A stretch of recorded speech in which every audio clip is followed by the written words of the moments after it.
কোরআন শরীফ শিক্ষা দেওয়ার দরকার আছে না নাই?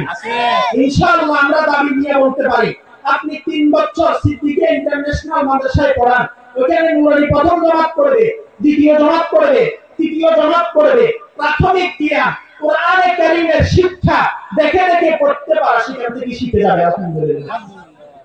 2 রাকাত নামাজে 60টি মাসালা সেখানে শিক্ষা দেওয়া হয়, নামাজ ভাঙার কারণ 19টি সেখানে শিক্ষা দেওয়া হয়, ওযু ভাঙার কারণ 60টি সেখানে শিক্ষা দেওয়া হয়, গোসলে 3টা ফরজ এখানে শিক্ষা দেওয়া হয়, ওযুতে 4টা ফরজ এখানে শিক্ষা দেওয়া হয়, নামাজের ওয়াজিব 14টি এখানে শিক্ষা দেওয়া হয়, জানাজার গোসল কিভাবে করাবেন মুদ্দবে এখানে শিক্ষা দেওয়া হয়, কাফন কিভাবে পরাবে এখানে শিক্ষা দেওয়া হয়, জানাজার নামাজ কিভাবে পড়াবে এখানে শিক্ষা দেওয়া হয়, কবর রাখার সময় মুক্তাকে কি বলবে এখানে শিক্ষা দেওয়া হয়, দাফন কিভাবে করবে এখানে শিক্ষা দেওয়া হয়, জুমার নামাজ কিভাবে পড়াবে এখানে শিক্ষা দেওয়া হয়, ঈদের নামাজ কিভাবে পড়াবে এখানে শিক্ষা দেওয়া হয়। আমি বলতে চাই বাবা ভাই বন্ধু, ডিসেম্বর মাস শেষের দিকে জানুয়ারি মাস থেকে মানুষের মধ্যে ভর্তি চলতেছে, আপনার হাতে ধরিব না পায়ে ধরিব না বাবা ভাই, ভুল আপনি করেছেন, কোরআন পড়তে পারেন না, আপনি আপনার সন্তানকে এই পথে নিয়ে না, আপনি 3 বছর আপনার সন্তানকে নুরানিতে পড়ান, এরপরে আপনার মনে চায় আপনার সন্তানকে ডাক্তার বানান, ইঞ্জিনিয়ার বানান, ব্যারিস্টার বানান, জজ বানান, উকিল বানান। এই 3 বছর কোরআন পড়ার বরকতে এই সন্তানগুলো একসময় ইঞ্জিনিয়ার হবে, রডের বদলে বাঁশ দিবে না। বলেন না কেন? বাংলাদেশে এমন বিল্ডিং আছে না, রডের বদল কি দিছে? যদি কোরআন শিক্ষা থাকতো রডের বদল রডে দিত, ঠিক কিনা? আল্লাহু আকবার। ডাক্তার হয়ে যাবে কোরআন শিক্ষিত গুলা। মৃত শিশু, জীবিত শিশুকে মৃত ঘোষণা করা হবে না। কিছুদিন আগে আপনারা পেপারে দেখেছেন একটা 3 মাসের 6 মাসের বাচ্চা জীবিত, মৃত ঘোষণা করে দিয়েছে ডাক্তার, যখন কবরে রাখছে বাচ্চাটা কেঁদে উঠছে। পাইছেন না আপনারা? যদি কোরআন শিক্ষা থাকে টাকার লোভে ক্ষমতার দাপটে এরা মৃতকে জীবিত ঘোষণা করবে না, জীবিতকে মৃত ঘোষণা ওই ডাক্তার নামীয় ডাকাত হবে না, যারা মা বোনদের পেন বন্ধ করে রেখে সিজারের মাধ্যমে লক্ষ লক্ষ টাকা হাতিয়ে নেয়। যদি কোরআন শিক্ষা গ্রহণ করার পরে এরা ডাক্তার হয়, ডাক্তার নামীয় ডাকাত হবে না, ঠিক কিনা?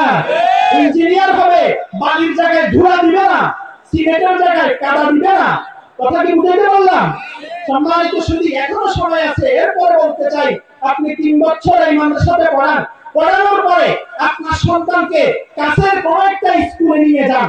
আমি বলতে চাই ওই ভর্তি পরীক্ষায় এই আপনার সন্তানটা, যে সন্তানটা নুরানি প্রথম জমাত, দ্বিতীয় জমাত, তৃতীয় জমাত পড়েছে, সে ভর্তি পরীক্ষায় 1, 2, 3 এর ভিতরে সিরিয়াল থাকবে ইনশাআল্লাহ।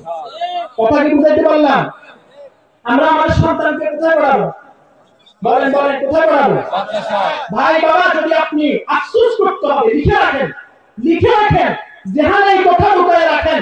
যদি আপনি আপনার সন্তানকে কোরআন শিক্ষা দেন, ইনশাআল্লাহ বার্ধক্যকালে ঐশীর মতো কুলাঙ্গার সন্তান আপনার হবে না। যে ঐশী মাতা পিতাকে ঘুমের পরে খাওয়াইয়া এরকম ভাবে হত্যা করে দিয়েছে, এমন সন্তান কোরআন শিক্ষা দিলে হবে না, ঠিক কিনা বলেন?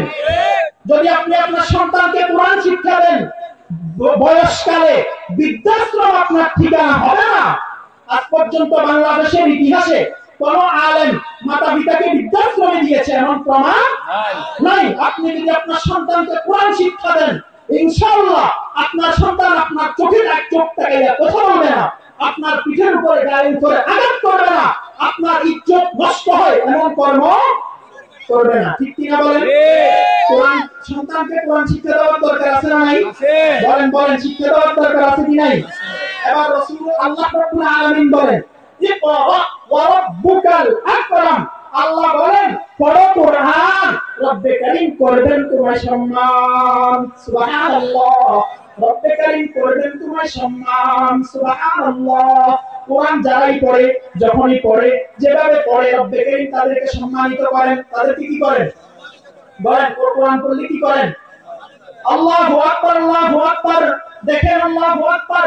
একটা 7 বছরের বাচ্চা, 8 বছরের বাচ্চা, আপনি হেফজখানায় গিয়ে দেখেন, সিদ্দিকা ইন্টারন্যাশনাল হেফজখানায় গিয়ে দেখেন, আল্লাহর কসম রাতের 4টা বাজে উঠে এই ঠান্ডা পানি দিয়ে ওযু করে। ও বাবা ভাই বন্ধু, আমি আর আপনি জীবনে তাহাজ্জুদ পড়ি নাই।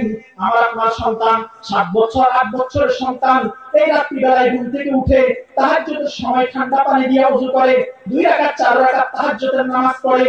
নামাজ পড়ার পরে আল্লাহর কাছে দোয়া করে, আয় আল্লাহ তাআলা সুরাবাড়ির সব মানুষগুলোকে আপনি মাফ করে দেন।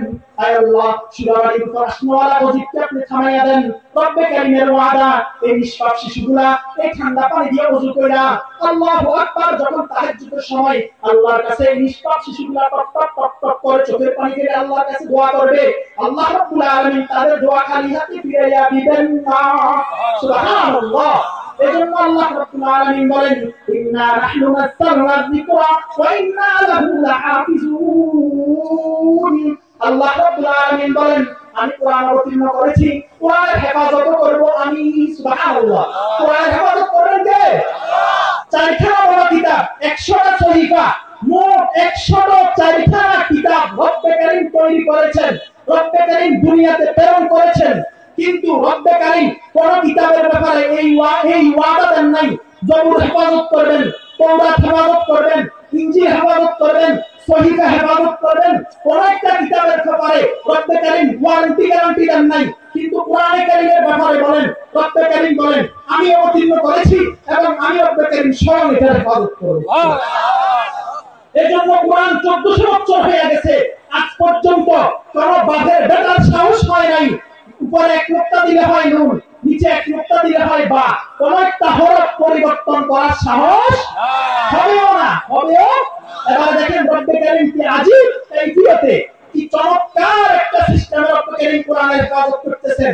6-7 বছরের বাচ্চা, কত বছরের বাচ্চা হেফজখানায় পড়তেছে, আপনি হেফজখানায়